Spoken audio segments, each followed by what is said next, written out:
डर सबको लगता है। कोहरा।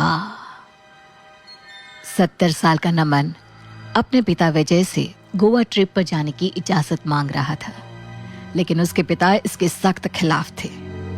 अरे यार पापा। यार हूं मैं तेरा। अरे बस इतना बताओ कि ट्रिप पर जाने दोगे या नहीं? नहीं, अब क्या स्टैम्प पेपर पे लिख कर दूं तुम्हें? ये सुनते ही नमन बाहर की तरफ जाने लगा। कहाँ जा रहे हो इतनी रात में? अरे इतनी ठंड हो रही है, बाहर कोहरा भी है, इस टाइम पर बाहर जाना ठीक नहीं है। गोवा तो जाने नहीं दे रहे हो, अब क्या चाहते हो? घर से भी नहीं निकलूं? ये बोलकर नमन घर से बाहर निकल गया और उसने एक तेज आवाज के साथ दरवाजा बंद कर दिया। जनवरी की ठंडी रात थी। कोहरा इतना घना था कि हाथ को हाथ नहीं सूझ रहा था।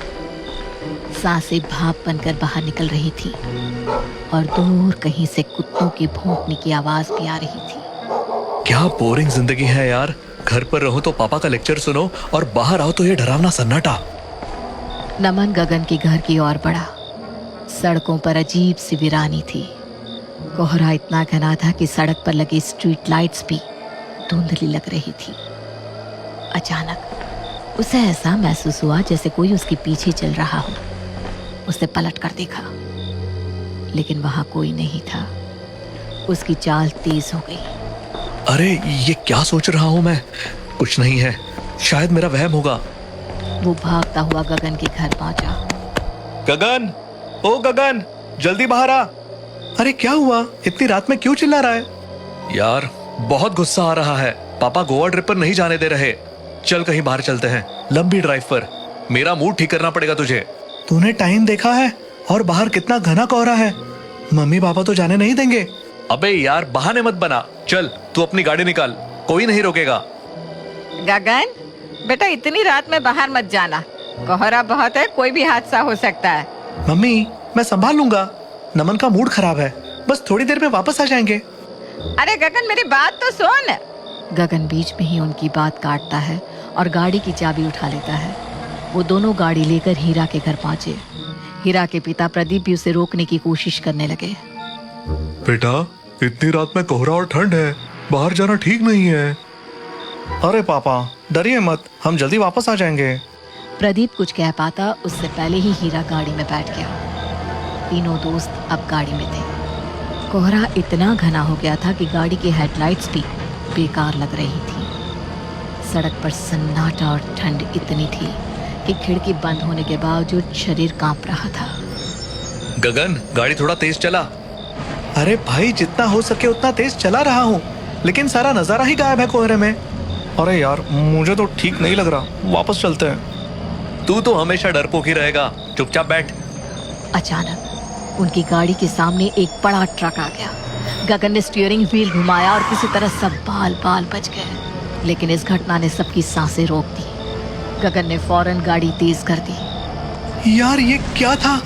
अगर थोड़ी सी भी देर हो जाती तो कुछ भी हो सकता था। मैंने कहा था वापस चलते हैं, मेरी बात सुननी चाहिए थी।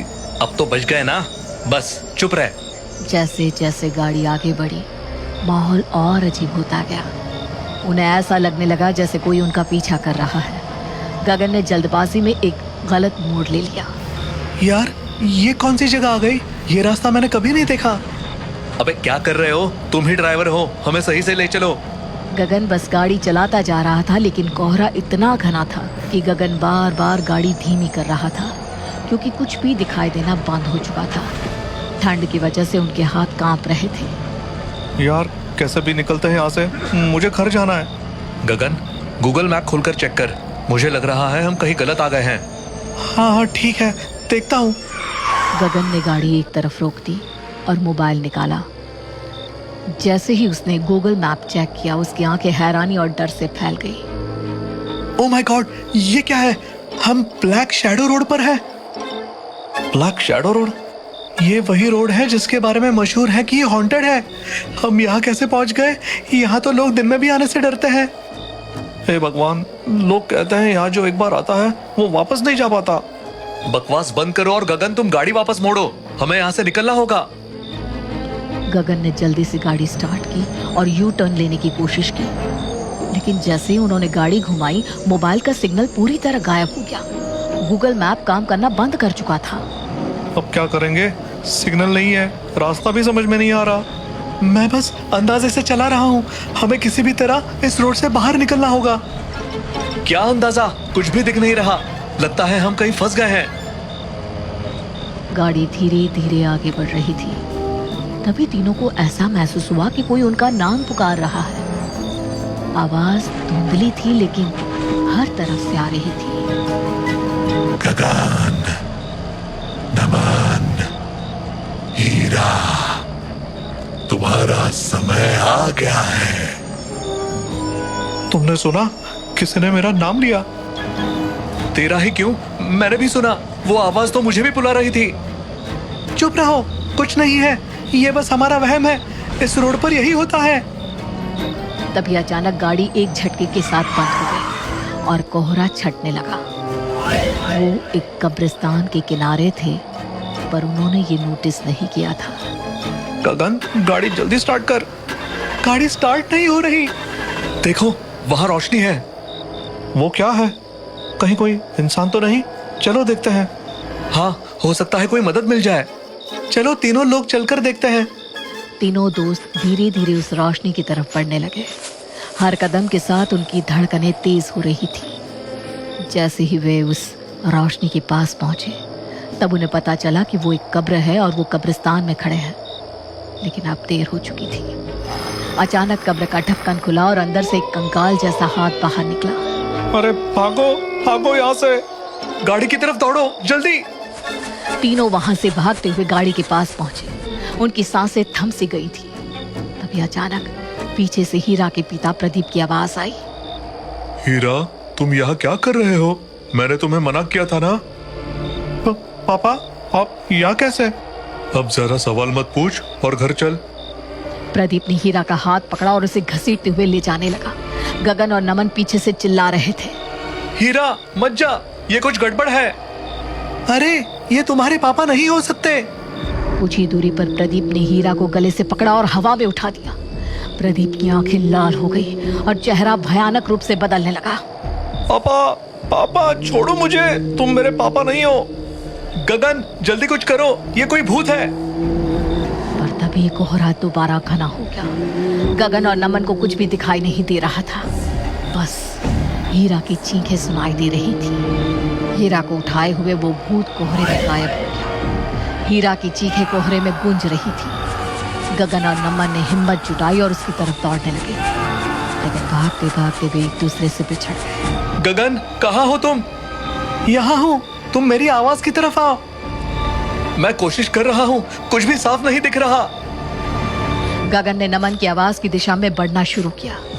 जैसे ही वो पास पहुंचा, उसने देखा कि नमन खड़ा था, लेकिन नमन का चेहरा अजीब लग रहा था। उसकी आंखें लाल थीं और उसके होंठ एक डरावनी मुस्कान में खींचे हुए थे। नमन, तुम ठीक हो? तुम हीरा को छोड़कर आ गए? तुम अच्छे दोस्त नहीं हो गगन।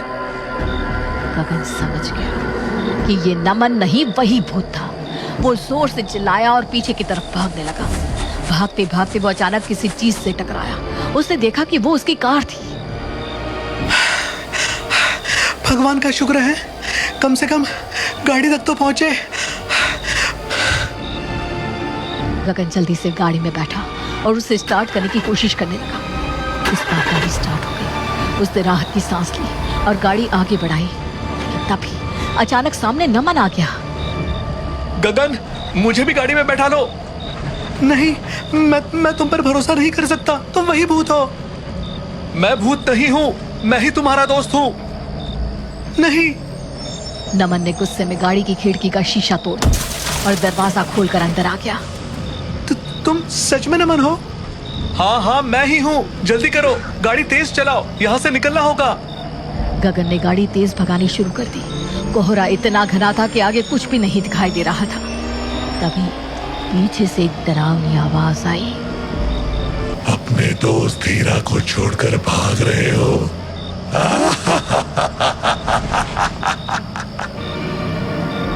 उस पर ध्यान मत दो, हमें बस यहाँ से निकलना होगा। गाड़ी किसी तरह मेन रोड तक पहुंच गई। दोनों ने राहत की सांस ली, लेकिन जैसे ही वो थोड़ा और आगे बढ़े, उन्हें सड़क किनारे एक कार दिखी जिसका एक्सीडेंट हो रखा था। गगन ने गाड़ी रोक दी और दोनों बाहर निकलकर देखने लगे। ये हमारी ही गाड़ी जैसे क्यों दिख रही है? देखो, इसमें ये हम ही हैं। कार के अंदर उनकी खुद की लाशें पड़ी हुई थी। तीनों के चेहरे खून से लथपथ थे।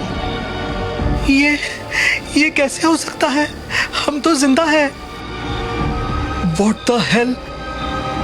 पीछे से वही डरावनी आवाज फिर गूंजी। उन्होंने मुड़कर देखा।